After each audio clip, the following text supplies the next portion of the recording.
Chirel a une question pour vous, Jérôme Bonaldi, sur ce qui se passe à l'école en matière de numérique aussi. Est-ce qu'il serait possible un jour de remplacer le professeur par un robot? Ça J'espère va que faire non. plaisir à certains profs. J'espère que non. Parce que ta maîtresse, elle te connaît toi.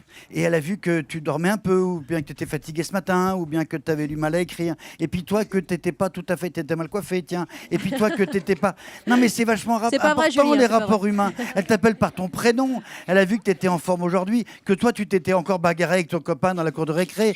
C'est des choses comme ça que jamais le robot, il pourra faire. C'est vachement important. Et puis quelquefois, on aime ses profs, et puis on les aime pas. Parce qu'elle, elle est méchante ou elle est sévère. Et puis lui, c'est le chouchou.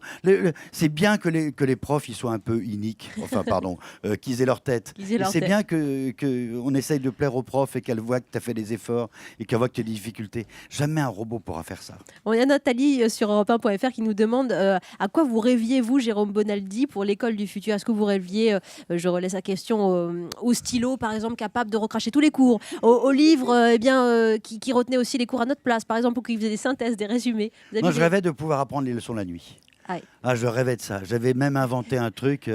Tu sais, t'écris les verbes irréguliers en anglais, par exemple. Oui. Il faut l'apprendre toute la liste. Et c'est vraiment bêtement du par cœur.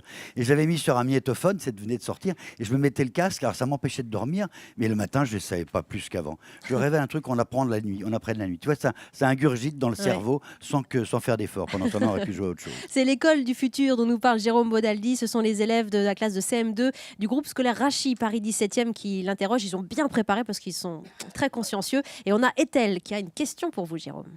Un jour, pourrait-on avoir des buzzers lumineux pour répondre aux questions des professeurs sans lever le doigt? Ça serait Question bien. pour Ouais. un champion Ça, c'est rigolo. à Ça l'école. serait marrant. Ah, c'est drôle. Eh oui, pourquoi pas?